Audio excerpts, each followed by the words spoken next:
Good morning, comunidad cristiana, buenos días. Regresamos a una mañana en los Salmos y esta mañana nos toca el Salmo 28, así que ojalá que pueda tener su Biblia abierta y algo para subrayar o tomar apuntes conmigo y tal vez un café a su lado, un té caliente. Lo invito a que examinemos brevemente algunas observaciones para poder tener la meta de entender el Salmo 28 un poco más y así estudiarlo más profundamente por el resto de nuestras vidas. Así que lo invito a que leamos los primeros dos versículos y luego hacemos unas observaciones. Salmo 28, Mismor de David y salmo o himno de David. A ti clamaré, oh Jehová, roca mía, no te desentiendas de mí, para que no sea yo dejándome tú semejante a los que descienden al sepulcro. Oye la voz de mis ruegos cuando clamo a ti, cuando alzo mis manos hacia tu santo templo. Nuestra primera observación es que el Salmo 28 compone un trío con el Salmo 27 y el Salmo 26. Y en otras palabras, todos parece ser que van juntos desarrollando un tema y llegando a una conclusión. Y la razón que muchos eruditos, y yo también creo, al igual que ellos, que el Salmo 28 va junto con estos como trío, el Salmo 27 y el Salmo 26, es porque el tema sigue igual.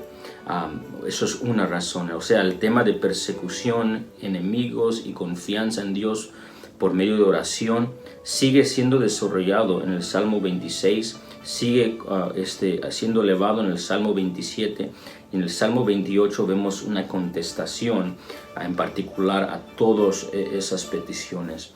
Y no solamente eso, sino hay palabras claves que siguen siendo repetidas en el Salmo 26, el Salmo 27 y el Salmo 28. Y una de ellas, que es clave, hay varias como roca mía, fortaleza mía, luz de mi salvación, clamé a ti. Pero una que resalta entre todas, que nos da como entender que todos estos van ligados en trío, es esa frase o palabra en el versículo 2, cuando alzo mis manos hacia tu santo templo.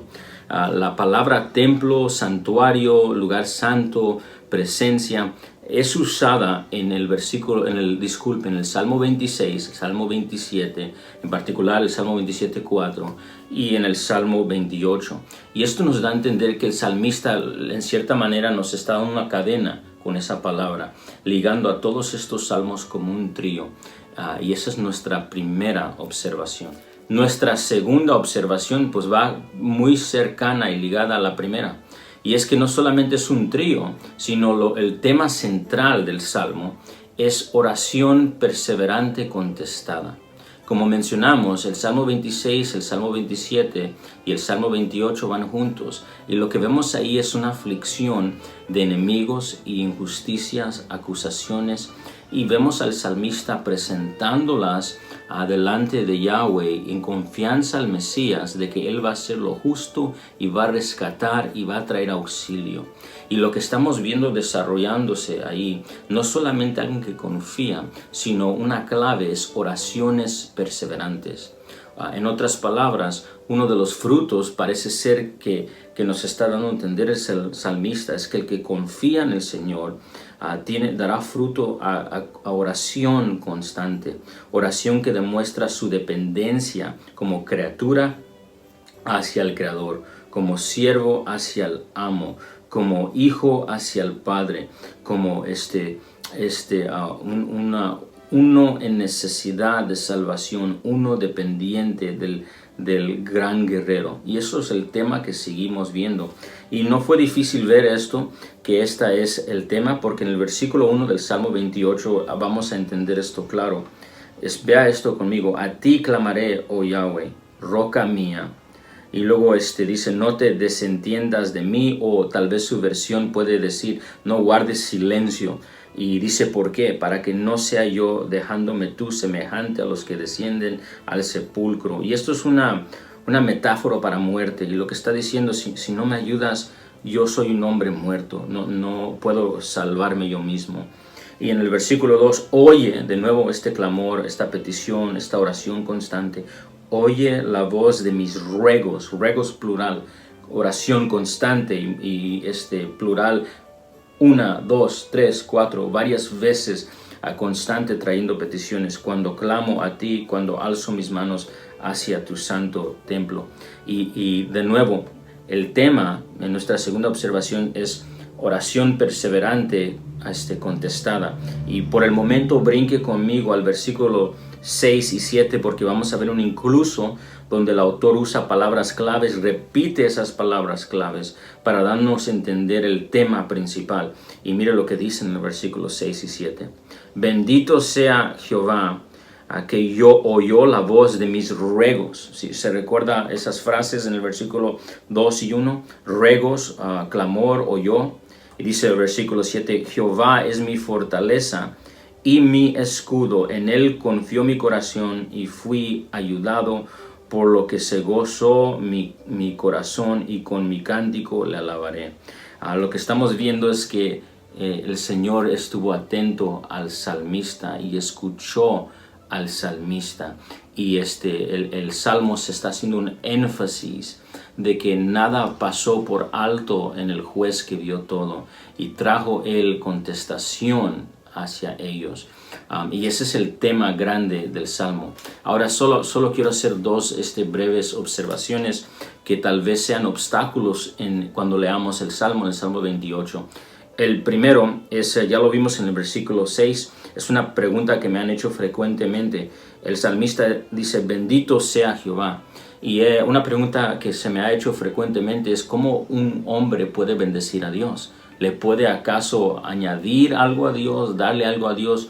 Y la respuesta es, el hombre obviamente no le puede añadir gloria a Dios y honra a Dios. Y lo que quiero decir con eso es que Dios es glorioso, Él es santo, sea que uno lo reconozca o no. Cuando el salmista dice bendito sea o honre o glorifique, es un llamado a que el Señor sea alabado y reconocido como santo y así sea glorificado, que el mundo reconozca, que el pueblo reconozca quién es Dios. Así que la frase bendito sea Jehová también tiene el entendimiento alabado sea Jehová, reconocido sea Jehová, que es una invitación a que toda la audiencia y a que Él mismo reconozca el Dios que ha contestado y vea su poder, vea su santidad y su maravilla. Eso es lo que está viendo. Así que en esa manera bendecimos a Dios, no en la manera que le podemos añadir algo a los atributos de Dios. Esa es la primera que tal vez llega a un interrogativo en ver eso. La segunda es en el versículo 4 y 5. Hay unas peticiones que pide el salmista hacia el Señor que tal vez llame la atención al cristiano, y es peticiones por juicio a sus enemigos. Y dice, dales, versículo 4, conforme a su obra y conforme a la perversidad de sus hechos. De nuevo vemos un paralelo, dales su merecido conforme a la obra de sus manos. Y luego sigue en el versículo 5. Y aquí al principio uno dice, pues parece que está orando por mal hacia sus enemigos, y muchos han visto esto de esta manera y ha confundido mucho a la iglesia y aún al incrédulo, porque consideramos las peticiones de orar por vuestros enemigos que nos dio el Señor Jesús, amad a vuestros enemigos, bendecir a los que nos maldicen. Entonces tal vez uno dice, pues ¿cómo encaja esto en lo que está haciendo el salmista? De nuevo, ya hemos hablado de esto y esto es lo que se conoce como un salmo imprecatorio, o tiene el tono de imprecatorio. Y imprecatorio se refiere a peticiones del salmista para juicio sobre sus enemigos. Y recuérdese de lo que se refiere a un imprecatorio, una petición por juicio. Lo que él está pidiendo primordialmente es por la santidad de Dios conocida. En otras palabras, este pueblo que está persiguiendo, estas gentes enemigos que persiguen al salmista, están blasfemando el nombre de Dios y están blasfemando al pueblo de Dios que representa al Señor.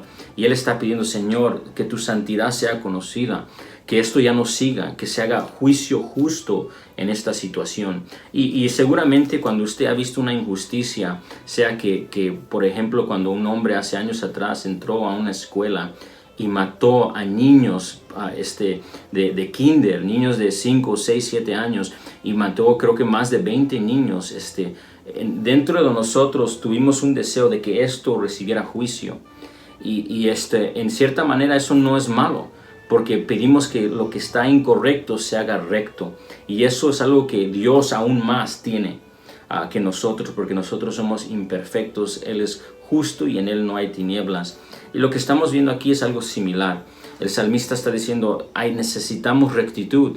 Ve el mundo corrupto y dice, necesitamos juicio, necesitamos que tú vengas y pongas las cosas en la orden que deben de estar. Eso es lo primero que debemos de subrayar cuando vemos un salmo o imprecatorio o una petición que pide por juicio. Segundo, lo que debemos observar es que está pidiendo por la salvación de él mismo y su pueblo. En otras palabras, los enemigos, la imagen es de enemigos destruyendo, feroces, causando violencia. Y el salmista viendo esto y diciendo, ayúdame, sálvame. Y la imagen que he usado frecuentemente es si alguien quebrara la puerta de su casa cuando estuviera durmiendo y empezara a causar daño a su familiar, a su esposa, a sus hijos. Usted pidiera al Señor, ayúdame, y quiebra la mano del hombre que causa violencia. Y eso es lo que está pasando aquí.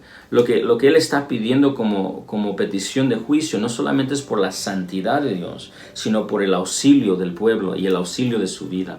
Y esas son dos verdades que son esenciales para que no malentendamos estas peticiones. Así que sí quisiera hacer ese breve énfasis, porque sería una gran ayuda para entender el Salmo. Ahora, ya hablamos de la observación central, que es oración perseverante contestada, pero tal vez les puedo también dar un bosquejo breve. Y el bosquejo breve es simplemente esto. Del versículo 1 al 5 son peticiones por auxilio, peticiones por juicio. Son peticiones por auxilio y juicio del versículo 1 y 5. Y en el versículo 6 y 7, como ya muy vimos, peticiones contestadas. El Señor contesta, ya vimos el versículo 6 y 7.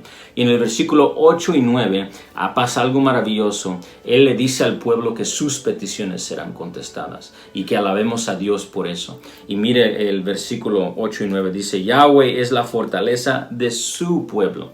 Y esto es importante porque en el versículo 7 él dijo, Jehová es mi fortaleza. En el versículo 8 dice, Yahweh, Jehová, es la fortaleza de su pueblo. En otras palabras, estas verdades son ciertas para todo el que ha confiado en el Mesías. Dios contestará a su pueblo perseverante en oración. Y dice, y el refugio salvador de su ungido. Ahora, aquí hay algo muy interesante. Dice que Él es el refugio salvador de su ungido. Y esa es la palabra que conocemos como Mesías o Mesías. Y puede referirse al Mesías, literal, el prometido Cristo.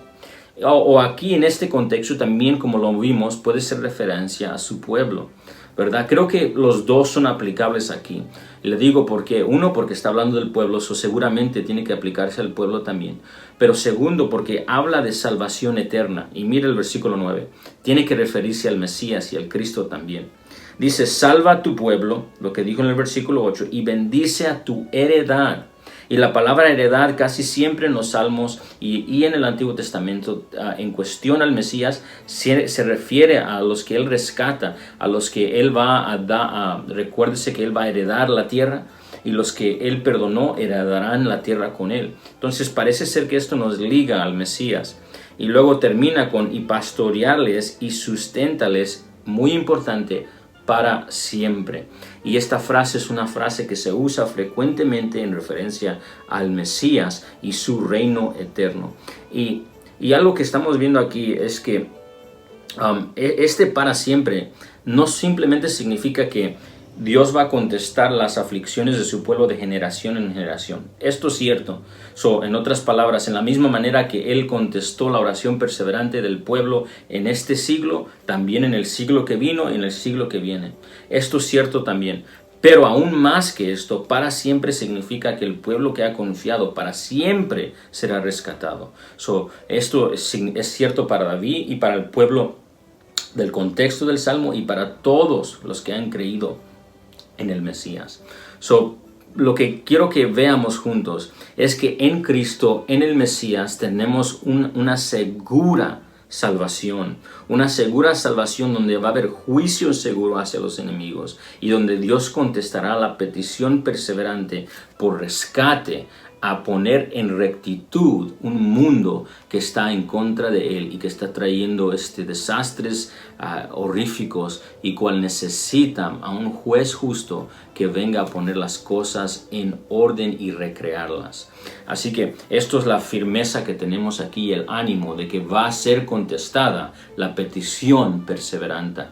Y para concluir, sí quisiera leerles una cita, y es la cita de un ministro de los 1600, un ministro inglés que tal vez ha conocido, es William Gurnall. Y William Gurnall dijo lo siguiente acerca de la oración perseverante. Dijo: nunca se perdió ni una fiel oración. Algunas oraciones tienen un viaje más largo que otras, pero luego regresan con su carga más rica por fin, de modo que el alma que ora gana cuando espera una respuesta.